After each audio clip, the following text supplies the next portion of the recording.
जय श्री कृष्णा। प्रिय दर्शकों, आप सभी का स्वागत है हमारे इस YouTube चैनल पर। दर्शकों, आपने ब्रह्मास्त्र के बारे में तो बहुत सुना होगा। भगवान राम के समय पर भी ब्रह्मास्त्र के बारे में आपने सुना होगा। भगवान कृष्ण के समय पर भी आपने ब्रह्मास्त्र के बारे में सुना होगा। और वर्तमान के अंदर शायद आपने ब्रह्मास्त्र के बारे में नहीं सुना है। लेकिन वर्तमान में भी इस संसार में ब्रह्मास्त्र मौजूद है, लेकिन आज हम उसे ब्रह्मास्त्र के नाम से नहीं जानते, बल्कि किसी और नाम से जानते हैं। और एक डर हमेशा से रहा है कि इस ब्रह्मास्त्र का प्रयोग यदि किया गया तो ये सृष्टि के लिए बहुत ही विनाशकारी होगा। और इसके प्रयोग को रोकने के लिए हर काल के अंदर पूरी सावधानी भी रखी गई है और पूरे प्रयास भी किए गए हैं। इसीलिए दर्शकों, वर्तमान के अंदर मैं जिस ब्रह्मास्त्र की बात कर रहा हूं वो कोई और नहीं है बल्कि हमारे परमाणु हथियार हैं।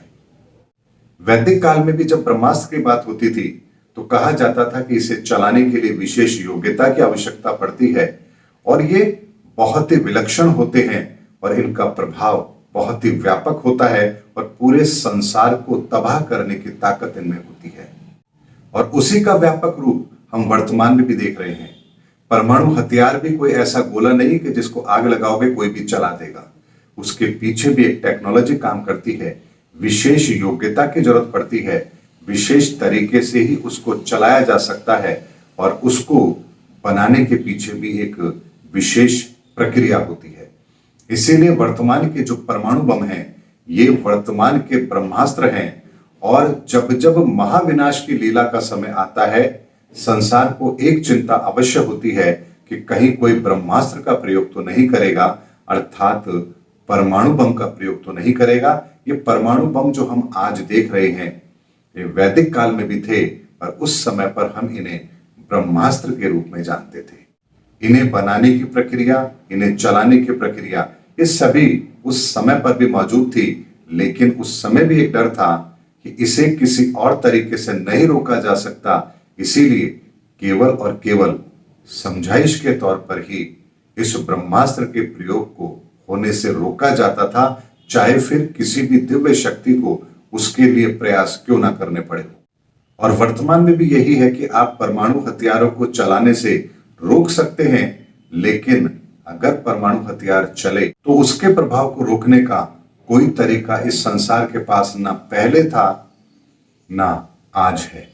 इसीलिए वर्तमान के अंदर भी ब्रह्मास्त्र के प्रयोग की संभावनाएं बहुत ज्यादा बन रही है।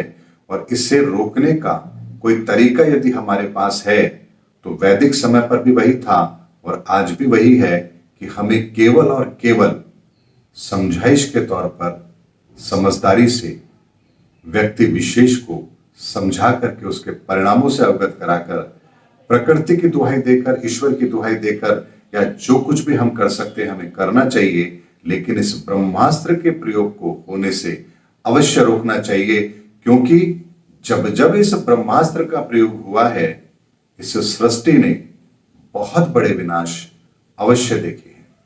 इसीलिए वैदिक समय का ब्रह्मास्त्र आज का परमाणु हथियार है। सिर्फ शब्द अलग हैं, लेकिन उसके प्रभाव और उसकी गंभीरता वही है। उम्मीद करता हूं दर्शकों मेरा वीडियो आपको जरूर पसंद आया होगा। अगले वीडियो में आपसे फिर भेंट होगी, तब तक हमारे चैनल पर बने रहिए। जय हिंद, जय भारत।